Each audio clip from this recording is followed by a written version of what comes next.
Hi friends, అందరూ ఎలా ఉన్నారు? నేను మీ భారతీ రెడ్డి లాగ్స్ అండి. ముందుగా నా ఛానల్ని ఎవరైనా కొత్తగా చూసినట్టయితే సబ్స్క్రైబ్ చేసుకోండి.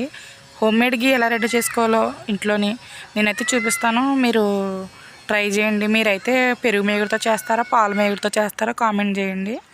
నేనైతే పెరుగు మేగడతో చేస్తాను, ఎందుకంటే పాల మేగడతో కొద్దిగా స్మెల్ అనేది వస్తుంది. పెరుగు మేగడ అలాగ స్మెల్ రాకుండా కమ్మగా నెయ్యి అయితే స్మెల్ కూడా బాగా వస్తుంది అన్నమాట. ముందుగా మనం ఫ్రిడ్జ్లోని ఒక 4-5 రోజులు అయితే మేగడ తీసుకుని సపరేట్ చేసుకుని దాంట్లోనే 2-3 ఐస్ ముక్కలు అయితే వేసుకుని బాగా మిక్సీ పట్టుకుంటే మనకి వెన్నపూస అయితే వచ్చేస్తుంది.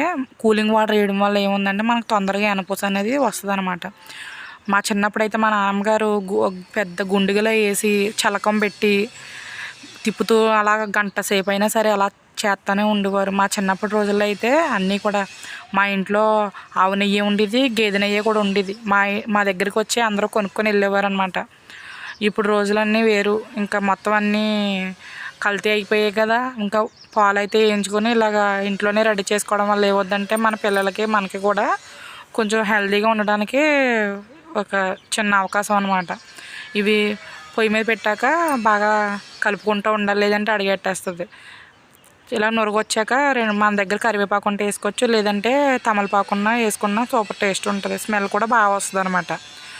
ఇంకా స్టవ్ ఆఫ్ చేసుకుని కలుపుతూ ఉండాలి. మనకి నెయ్యి అనేది ఎలా తయారైందో లేదని ఎలా తెలుస్తుంది అంటే చూసారా, నురగ వస్తుంది. ఇలా నురగొచ్చినప్పుడు మనకి నెయ్యి పర్ఫెక్ట్గా రెడీ అయినట్టు అనమాట. ఇలా నురగొచ్చినప్పుడు మాత్రం అలా వదిలేసామంటే మొత్తం పొంగిపోద్ది. మనం అలా కలుపుతూనే ఉండాలి. తర్వాత చల్లారాక ఒక గాజు దాంట్లో కానీ లేదా మీ దగ్గర ఏది అవైలబుల్ ఉంటే అది దాంట్లో స్టోర్ చేసుకుని పెట్టుకుంటే ఫ్రిడ్జ్లో పెట్టుకోవచ్చు, లేదంటే బయట ఉంచుకున్నా బాగానే ఉంటుంది. మ్యాక్సిమం ఒక 6 months దాకా కూడా మనకి పాడవకుండా ఉంటుంది అనమాట.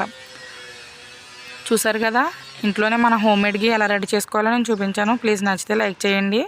మీకు నెయ్యి తయారైపోయాక ఇందులో గోదావరి ఉంటుంది కదా, ఇందులో ఎంతమందికి ఇష్టమో కామెంట్ చేయండి. నాకైతే బెల్లం అయితే వేసుకుని అచ్చికని చేస్తాను, సూపర్ టేస్ట్.